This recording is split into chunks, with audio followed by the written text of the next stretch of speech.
بسم اللہ الرحمن الرحیم۔ لیمو وٹامن سی سے بھرپور ہوتا ہے۔ یہ جسم سے زہریلے مادے نکالتا ہے اور چربی کے خلیوں کو توڑتا ہے۔ ناظرین، پودینہ ہاضمے کو درست کرتا ہے اور جسم کو ہلکا محسوس کراتا ہے۔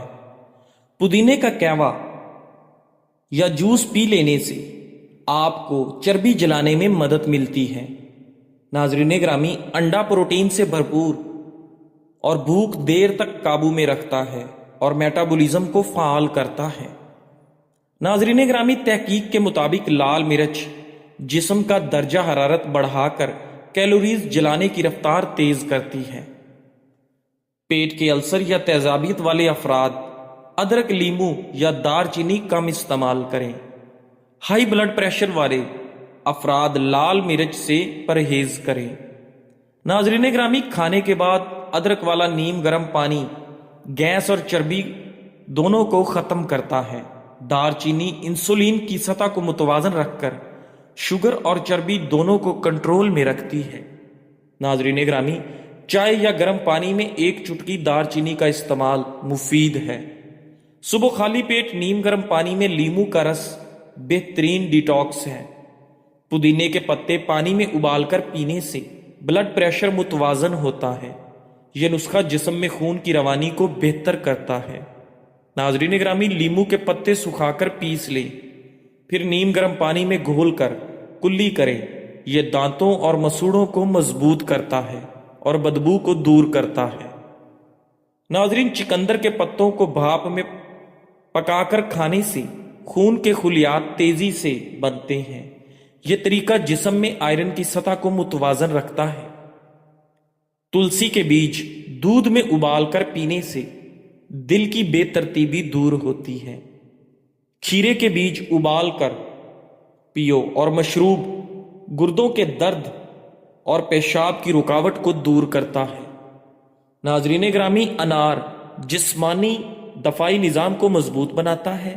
انار خون کی شریانوں کو کشادہ کرتا ہے اور خون کی روانی کو بہتر بناتا ہے۔ تحقیقات کے مطابق انار کا جوس بلڈ پریشر کم کرتا ہے اور امراض قلب کے خطرے میں کمی لاتا ہے۔ انار میں موجود اینٹی آکسیڈنٹ خلیات کو تکسیدی دباؤ سے بچاتے ہیں۔ تحقیقات سے پتہ چلتا ہے کہ یہ پھل چھاتی، مثانے، پھیپھڑوں اور آنکھوں کے کینسر کے خطرات میں بھی کمی لا سکتا ہے۔ ناظرین گرامی، ہلدی کے سفوف میں نیم کے پتے پیس کر ملانے سے پرانے دانے ٹھیک ہو جاتے ہیں اور یہ جلد کو صاف اور نرم رکھتا ہے۔ دار چینی کا سفوف روز صبح نیم گرم پانی کے ساتھ لینے سے دماغی کمزوری دور ہوتی ہے۔ بادام دماغی خلیات کو فعال کرتا ہے اور آپ کی یادداشت کو بہتر بناتا ہے۔ ناظرین گرامی، سیدنا ابو بکر رضی اللہ تعالیٰ عنہ سے روایت ہے کہ رسول اللہ صلی اللہ علیہ وآلہ وسلم نے فرمایا، ہر گناہ کی سزا اللہ تعالیٰ اگر چاہے تو قیامت تک مؤخر فرما دیتا ہے، مگر سرکشی، والدین کی نافرمانی اور قطع رحمی کی سزا اللہ تعالیٰ موت سے پہلے دنیا ہی میں دے دیتا ہے۔ ناظرین گرامی، کلونجی کے پھولوں کا قہوہ پینے سے دمہ میں فوری آرام آتا ہے۔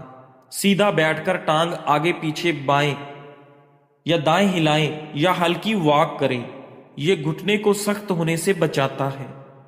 ناظرین، کھیرا سانس کی نالیوں کو کھول کر سانس لینا آسان بناتا ہے۔ لال مرچ کے بیج پیس کر شہد میں ملا کر کھانے سے پرانی نزلے کی بیماری ختم ہو جاتی ہے۔ شہد اور کلونجی کے دانے ملا کر استعمال کریں، یہ مرکب سانس کی نالیوں کو صاف کرتا ہے اور ناک بند ہونے میں فوری آرام دیتا ہے۔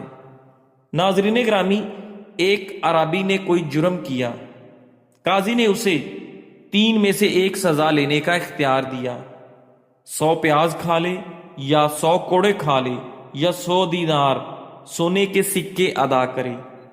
اس نے بیوی سے مشورہ کیا تو بیگم صاحبہ نے فرمایا، بڑی عمر کے افراد پیاز زیادہ بھی کھا لیں تو حرج نہیں، لہٰذا آپ پیاز کھا لیں، مار کھانے یا دینار دینے سے بچ جائیں گے۔ عرابی نے 100 پیاز کھانے کو اختیار دیا۔ جب 40 پیاز کھا لیے تو آنکھوں سے شدید پانی بہنے لگا، اور جلن شروع ہو گئی۔ بیگم صاحبہ نے کہا، سنیے جی، 100 کوڑے کھا لیں، کیونکہ عارضی تکلیف ہوگی، مستقل غم نہیں ہوگا۔ چنانچہ اس آدمی نے 100 کوڑے کھانے کی التجا کر دی۔ جب اسے کوڑے لگائے جانے لگے تو ہر کوڑے پر وہ چیخ اٹھتا، اور کوڑے بڑھنے کے ساتھ ساتھ اس کی چیخیں بلند ہونے لگیں۔ 60 کوڑے کھا کر وہ گڑ گڑانے لگا، قاضی صاحب مجھے چھوڑ دیں، قاضی صاحب مجھے چھوڑ دیں، کوئی جرم آئندہ نہیں کروں گا، میں 100 دینار دیتا ہوں، بس مجھے چھوڑ دیں۔ یوں سے بیوی کی بات ماننے کی وجہ سے 40 پیاز 60 کوڑے کھانے کے بعد بھی 100 دینار ادا کرنے پڑے۔ جب 100 دینار ادا کر چکا تو سپاہیوں کو کہا، مجھے قاضی صاحب کے پاس لے جاؤ۔ جب وہ وہاں حاضر ہوا تو کہنے لگا، قاضی صاحب میری ایک وصیت ہے، جب میں مر جاؤں تو میری قبر پر یہ لکھا جائے، جو عورتوں کی فرما برداری کرے گا وہ دگنی اور 3 گنا سزا پائے گا۔ ناظرین گرامی، سیدنا عمر فاروق اعظم رضی اللہ تعالیٰ عنہ کا فرمان ہے، عورتوں کی مخالفت کرو کیونکہ ان کی مخالفت میں برکت ہے۔ ناظرین گرامی، دوسری روایت میں ہے، جب کوئی معاملہ درپیش آ جائے تو مشورہ کرو، اگر مشورہ دینے والا نہ ملے تو عورت سے مشورہ کرو، پھر اس کے خلاف کام کر دو، کیونکہ عورت کے خلاف کام کرنے میں برکت ہے۔ ناظرین گرامی، اللہ رب العزت نے ہر مخلوق کے لیے اس کا خاص مقام رکھا ہے۔ عورتوں کے لین دین محدود اور میل جول بہت کم ہوتے ہیں، وہ بھی گھریلو معاملات کی حد تک ہیں، باہر کی دنیا داری کو وہ نہیں جانتی، تو جس بیرونی دنیا داری کا نہ وہ مشاہدہ رکھتی ہیں نہ تجربہ رکھتی ہیں، اس کے بارے میں اس سے مشورہ لینا آ بیل مجھے مار والی بات ہے۔ ناظرین گرامی، خشخاش، چھوٹے دانے بڑے فائدے۔ اللہ تعالیٰ نے خشخاش کے ان ننھے منھے دانوں میں حیرت انگیز شفا رکھی ہے۔ یہ صرف کھانوں کو ذائقہ نہیں دیتے بلکہ بے شمار طبی فوائد بھی فراہم کرتے ہیں۔ سفید اور سیاہ دانوں میں مفید ہیں، لیکن عام طور پر سفید خشخاش زیادہ استعمال کی جاتی ہے۔ خشخاش اور تربوز کے بیچ ہم وزن پیس کر رات سونے سے پہلے دودھ کے ساتھ 1 چمچ کھا لیں، یہ آپ کی بے خوابی کو دور کرتے ہیں۔ خشخاش پاؤڈر میں چند قطرے لیموں کا رس اور تھوڑا پانی ملا کر متاثرہ جگہ پر لگائیں۔ خشخاش کا بادام کے ساتھ ملا کر استعمال دماغ کو طاقت دیتا ہے۔ خشخاش میں موجود اومیگا 3 فیٹی ایسڈ چربی کو گلاتے ہیں، میٹابولزم کو بہتر کرتے ہیں۔ خشخاش پیس کر پانی میں ملا کر پیشانی پر لگائیں، فوراً آرام ملے گا۔ خشخاش کو پانی میں ابال کر 1 چٹکی نمک ڈال کر پئیں، پرانا نزلہ کھانسی ختم ہو جاتی ہے۔ ناظرین، خشخاش کا تیل جوڑوں پر مالش کریں، یہ قدرتی آرام بخش ہے۔ خشخاش پیس کر دودھ اور شہد یا دہی میں ملا کر چہرے پر لگائیں، آپ کی جلد نرم و ملائم ہو جائے گی۔ خشخاش کو دہی میں ملا کر بالوں کی جڑوں میں لگائیں، خشکی ختم اور بال مضبوط ہو جائیں گے۔ یہ ننھا دانہ ایک قدرتی ٹونک ہے جو دماغ، دل، جلد، نیند اور ہڈیوں سب کے لیے مفید ہے۔ ناظرین گرامی، سرسوں کے تیل یا ادرک کے تیل سے ہلکی مالش کرنے سے خون کی روانی بہتر ہوتی ہے اور آپ کو فوری طور پر سکون ملتا ہے۔ ناظرین گرامی، امام ربانی مجدد الف ثانی رحمۃ اللہ علیہ فرماتے ہیں کہ بندہ جتنا زور لگا لے، جتنا خوبصورت انداز اپنا کر عبادت کر لے، بہت ہی زیادہ خشوع والی عبادت کر لے، مگر اس کی عبادت اللہ تعالیٰ کی شان کے پردوں سے نیچے ہی ہوتی ہے۔ اللہ تعالیٰ کی شان اس سے بھی بلند، اس سے بھی بلند اور اس سے بھی بلند ہے۔ ہم اللہ تعالیٰ کی شایان شان عبادت کر ہی نہیں سکتے۔ اب سوال یہ پیدا ہوتا ہے کہ جب شایان شان عبادت کر نہیں سکتے تو عبادت قبول کیسے ہوگی؟ اس کی مثال سنیے۔ اگر آپ کا چھوٹا بچہ پہلے دن سکول گیا اور واپسی میں سختی لے کر خوشی کے ساتھ واپس لوٹا اور کہنے لگا، ابو میں نے تختی لکھنا سیکھی ہے، آپ میری تختی دیکھیں، جبکہ اس میں ٹیڑھی میڑھی لکیریں لگائی ہوئی ہوں، کوئی حرف کوئی لفظ سمجھ میں نہیں آتا، بلکہ سیاہی کے دھبے ہیں، مگر اس کے باوجود آپ خوش ہو کر بچے کو آئس کریم کے پیسے دیتے ہیں۔ اب یہ جو آئس کریم کے پیسے ملے، یہ خوش خطی کا انعام نہیں ملا، بلکہ بچے کی حوصلہ افزائی ہے۔ بالکل اسی طرح ہم بھی جو عبادت کرتے ہیں وہ اللہ تعالیٰ کی شایان شان تو نہیں ہوتی، لیکن ان اللہ بالناس رؤوف الرحیم، اللہ تعالیٰ رؤوف اور رحیم ہے، بندے کی حوصلہ افزائی کی خاطر ان کے ٹوٹے پھوٹے عمل کو بھی قبول کر لیتے ہیں اور ثواب کا انعام عطا فرما دیتے ہیں۔ ناظرین گرامی، نزلہ زکام، کھانسی اور گلے کی خراش کے لیے شاندار آزمودہ نسخہ: سونف 20 گرام، ملٹھی 10 گرام، کالی مرچ 6 عدد، ادرک خشک 5 گرام۔ ان سب چیزوں کو 1 لیٹر پانی میں ابالیں، جب آدھا رہ جائے تو چھان کر نیم گرم حالت میں دن میں 2 سے 3 مرتبہ پئیں۔ یہ جو شاندار بلغم خارج کرتا ہے، گلے کو نرم کرتا ہے، سانس کے نظام کو صاف کرتا ہے اور سردی کی کیفیت میں آپ کو فوری طور پر آرام دیتا ہے۔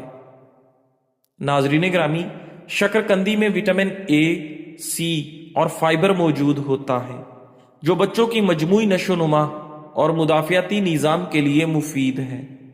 بچوں کو اسے ابال کر یا بھون کر دیا جا سکتا ہے۔ یہ نہ صرف بچوں کی ہڈیوں اور عضلات کی مضبوطی میں مدد کرتا ہے، بلکہ ان کے قد اور مجموعی نشو و نما کے لیے بھی بہت مؤثر ہے۔ شہد کو زیادہ گرم کرنا صحت کے لیے نقصان دہ ہو سکتا ہے۔